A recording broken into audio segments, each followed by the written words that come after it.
Hello everyone, today I bring to you the very sad story of Jamal Khashoggi. So many of you have not been following this story, but I think it is a story worth listening to and a life lesson to all of us. So first and foremost, Jamal Khashoggi was a Saudi Arabian journalist. He covered various major stories including the rise of Osama bin Laden and others. For decades, Jamal Khashoggi was close to the Saudi Arabian royal family, and he also served as an advisor to the government. Unfortunately, he fell out of favor with the Saudi royal family and decided to take himself to exile in the United States of America in 2017. It is said that Jamal Khashoggi started looking at the royal family differently, especially after the king appointed his son, Mohammed bin Salman, as the crown prince. Jamal Khashoggi saw a lot of wrongs happening in Saudi Arabia and people getting away with them, and whoever tried to speak about these wrongs was instead silenced. When Khashoggi settled in the US, he started writing for the Washington Post, where he criticized the policies of the Crown Prince Mohammed bin Salman, the son of King Salman, the ruler of Saudi Arabia. In the same newspaper, Jamal Khashoggi said that he went to exile because he feared being arrested by the Crown Prince for his writings against the government. Everything was going on well for Jamal Khashoggi until 2018, when he decided to get married again after his previous marriage had failed because his government forced him into a divorce before he left for the US. Jamal Khashoggi then found another partner and decided to legalize and sanctify the relationship.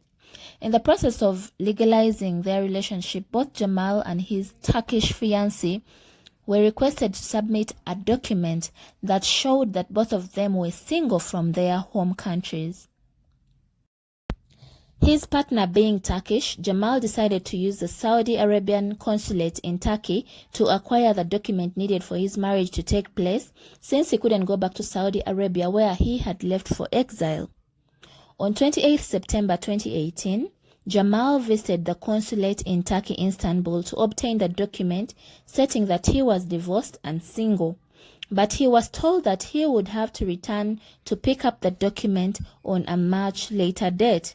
So he then arranged to go back to the consulate on the 2nd of October 2018, and he also communicated to the consulate confirming his appointment date.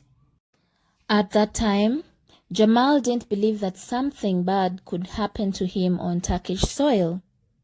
Fast forward 2nd October at around 13:14 p.m. local time, Jamal, accompanied by his fiancée, entered the consulate but left his fiancée at the entrance.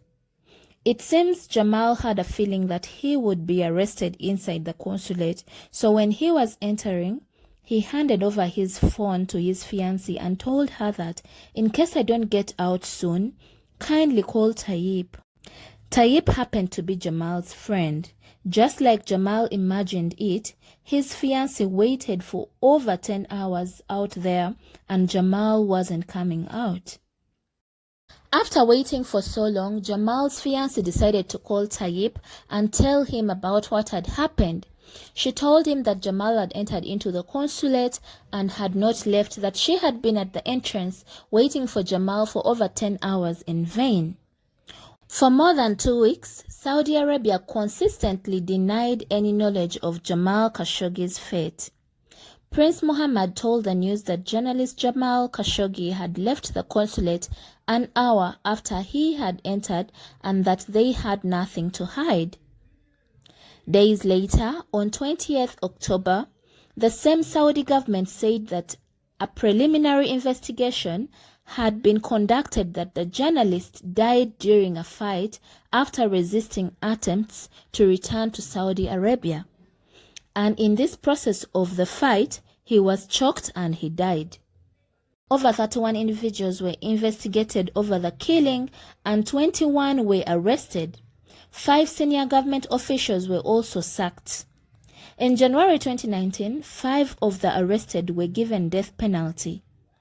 But the Human Rights Watch said that the trial, which took place behind closed doors, did not meet international standards and therefore was null and void.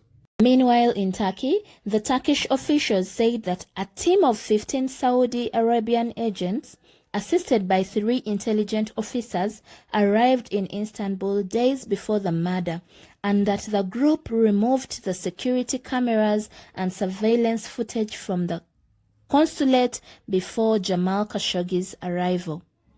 To cut the long story short, what happened to Khashoggi, as investigated further, is that as soon as he entered the consulate, he was dragged to a certain room and killed from there. After killing him, his clothes were given to another man who also was part of the mission. This man put on Khashoggi's clothes and got out of the consulate through another door, as captured by a CCTV camera, out of the consulate. Unfortunately for this man, who looked exactly like Jamal Khashoggi, Khashoggi's shoes couldn't fit him. So he still put on Khashoggi's clothes, but with different shoes from the ones Jamal Khashoggi entered with inside the consulate. It is also said that Jamal was killed and cut into pieces, which were packed in polythene bags and suitcases, then transported back to Saudi Arabia. This case has been under investigation since then, but in May 2020, Jamal Khashoggi's son, called Salah Khashoggi, announced that he and his brothers were forgiving those who killed their father and were now seeking for reward from God Almighty. 2 days back, on 26th of February 2021, the United States intelligence agencies included in a newly declassified intelligence report that Saudi Arabian Crown Prince Mohammed bin Salman approved the 2018 murder of Jamal Khashoggi. This confirms that the Crown Prince Mohammed bin Salman of Saudi Arabia confirmed and ordered and funded the killing of Jamal Khashoggi in Turkey, Istanbul, at the Saudi Arabian consulate. Very, very sad. We have come to the bottom of this, and this is very sad news, but this should teach all of us a lesson. We should try so much to respect people's opinion and respect what people stand for. And killing someone is not the solution, because karma is a bitch. It will always come back to you. Otherwise, I hope you guys have learned 1 or 2 things in this story, and I hope we learn to live our lives better. Thank you so much for watching. See you in my next video. Bye bye.